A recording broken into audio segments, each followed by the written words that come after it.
New Year's Eve always unfolded as a vibrant celebration in our close-knit neighborhood. Families adorned their homes with twinkling lights, laughter echoed through the streets, and a sense of camaraderie filled the air. However, as the clock approached midnight on this particular New Year's Eve, an eerie stillness gripped the neighborhood, replacing the usual anticipation with an unsettling hush. I stood on the frost-covered porch of my home, a sense of foreboding creeping over me. The temperature had plummeted, and the crisp winter air hung heavy with an unspoken tension. The familiar sounds of revelry had been replaced by an unsettling quiet, broken only by the distant strains of Auld Lang Syne, the traditional New Year's anthem. The haunting melody seemed to emanate from somewhere within the neighborhood, its mournful notes weaving through the frigid air. Intrigued and unsettled, I decided to follow the spectral tune that echoed through the silent streets, drawing me towards an abandoned house at the end of our quiet cul-de-sac. As I approached, the dilapidated structure revealed itself in the dim glow of the streetlights. It stood as a relic with its windows cracked and its porch sagging under the weight of time. A shiver ran down my spine as the haunting melody reached a mournful crescendo, seemingly seeping from the very walls of the forsaken dwelling. With trepidation, I approached the decaying front door. The air around me seemed to thicken, as if the very essence of the night clung to the fabric of the abandoned house. The door, surprisingly ajar, creaked open with a reluctant groan, revealing a pitch-black interior. As I stepped into the darkness, the spectral strains of Auld Lang Syne surrounded me, wrapping me in a cloak of melancholy. The floorboards beneath my feet creaked with every hesitant step, and the air felt dense with a history that transcended time itself. A single beam of moonlight pierced through a crack in the boarded-up windows, casting an ethereal glow on the dust particles suspended in the air. The house seemed frozen in time, its rooms echoing with the remnants of long-forgotten celebrations. Faded wallpaper adorned the walls, telling tales of joy and laughter that had long since dissipated into the stillness of the night. As I wandered deeper into the heart of the abandoned dwelling, the music led me to a grand hall where the echoes of a bygone celebration lingered. In the center of the room, spectral figures materialized, their forms bathed in an otherworldly light. They twirled and swayed to the haunting melody, their movements a bittersweet dance frozen in time. The figures wore attire reminiscent of a past era, their faces bearing expressions that ranged from jubilation to sorrow. The air in the room grew heavy with the weight of their collective memories, and the spectral dancers turned toward me, their eyes reflecting the haunting melancholy of the music. It was then that I realized these were not mere apparitions but the lingering spirits of celebrations long past, bound to the house by the threads of their own unresolved histories. As the clock outside the abandoned dwelling struck midnight, the spectral dancers reached out towards me, their hands yearning for release. The haunting melody reached its climax, the crescendo echoing the pain and joy woven into the fabric of their spectral existence. The room seemed to pulsate with a spectral energy, and the house itself seemed to come alive with the emotions of those trapped within its walls.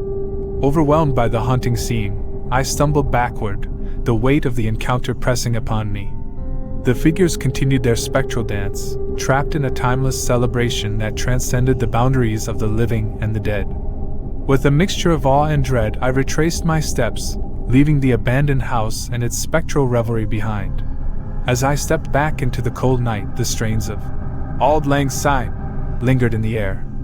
The neighborhood remained enshrouded in an eerie stillness, as if the spectral dance had cast a spell upon the entire vicinity.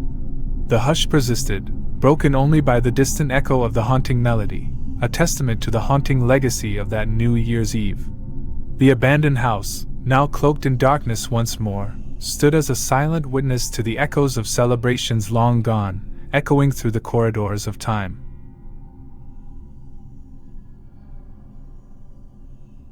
The air was thick with anticipation as my friends and I gathered in the grand hall of the old mansion we had rented for our private New Year's Eve celebration. The creaking floorboards and dim candlelight added a touch of mystique to the atmosphere, amplifying the excitement that coursed through the room. As the clock on the mantelpiece ticked away the final moments of the year, the energy in the room reached its peak. I clutched my champagne glass, exchanging laughter and toasts with my friends. The flickering candlelight cast dancing shadows on the walls, creating an ambience that felt both festive and otherworldly. However, as the seconds ticked away, a subtle unease settled over the room like a heavy fog.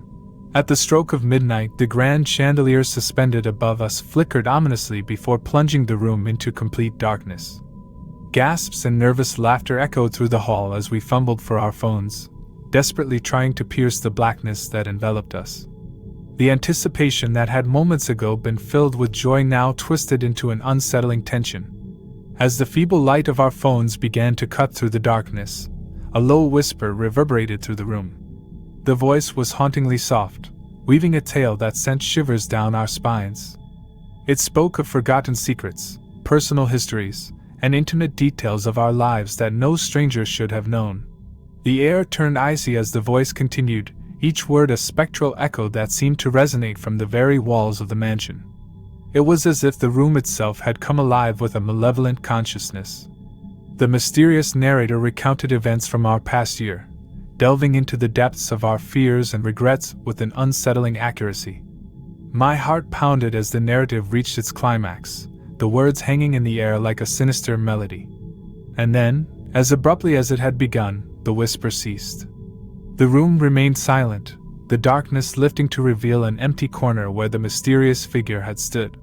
A collective gasp swept through our group as we exchanged bewildered glances. We searched the mansion frantically, convinced that the storyteller must be hiding somewhere among us. Yet, our efforts yielded no results.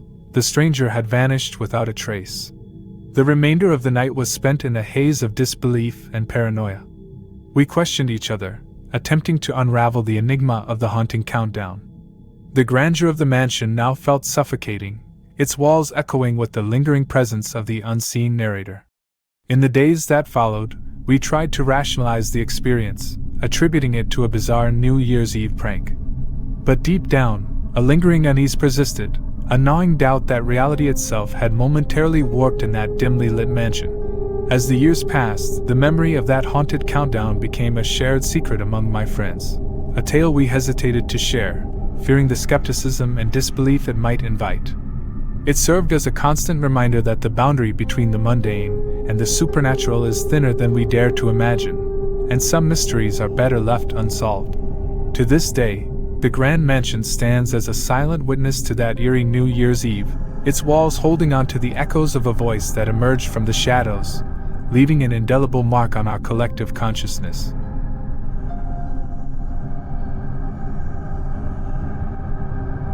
The New Year's Eve festivities echoed through the city, and I found myself immersed in the vibrant chaos of celebration with my group of friends.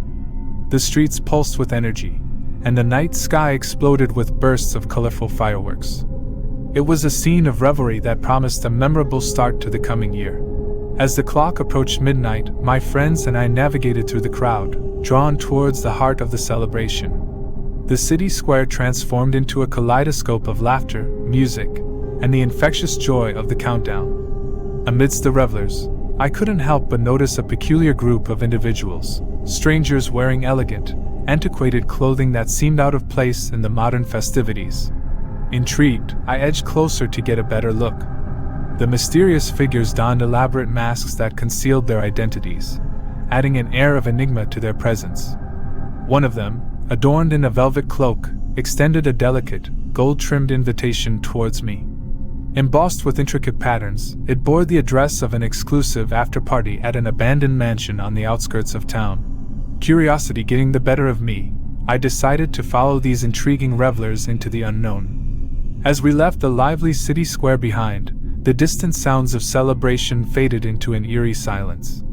The journey took us to the edge of town, where the imposing mansion stood in ominous solitude, surrounded by an overgrown garden and the haunting shadows of ancient trees. The atmosphere changed as we crossed the threshold of the mansion's decaying gate. The air seemed to thicken, carrying whispers of a forgotten past. The group of revelers, their faces hidden behind ornate masks, led me through the dilapidated entrance and into a dimly lit foyer.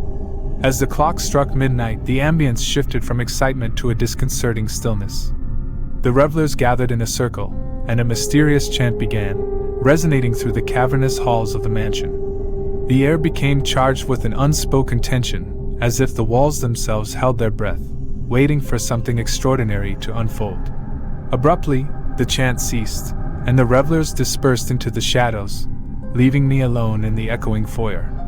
Uncertainty gripped me as I navigated the labyrinthine corridors, the only company being the distant echoes of my footsteps. It was then that I noticed the first unsettling sign, a series of masks, identical to those worn by the revelers, strewn along the hallway floor as if discarded in haste. The mansion seemed to come alive with an eerie energy, as if the past and present were converging in a spectral dance. Flickering candlelight cast dancing shadows on the peeling wallpaper, and the silence was broken only by the occasional creak of a floorboard or the distant echo of haunting whispers. As I explored further, I stumbled upon a grand ballroom frozen in time. Tattered draperies hung from the ceiling, and the room was adorned with decaying remnants of a once lavish celebration. In the center of the room lay a table covered in dust, upon which rested an ornate hourglass.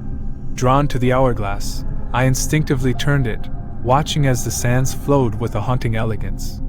The room around me seemed to ripple with an ethereal energy, and a ghostly apparition materialized at the far end of the ballroom. It was a spectral figure, wearing a mask identical to those of the revelers. The figure beckoned me with a silent gesture, and against the unease in my gut I followed. Through winding corridors and forgotten chambers, we traversed the mansion in a spectral journey through time. Images from the past played like vivid memories, a grand masquerade, joyous laughter, and a celebration frozen in a bygone era. Yet, as the hourglass neared its end, the apparition's form wavered, and the echoes of reverie turned into haunting wails. The mansion seemed to recoil, revealing the true nature of the abandoned halls, a place where joy had curdled into sorrow, and celebration had given way to a lingering, tormented energy. With a final, mournful whisper, the specter dissipated, leaving me alone in the silent ballroom. The hourglass, now drained of its sands, crumbled into dust.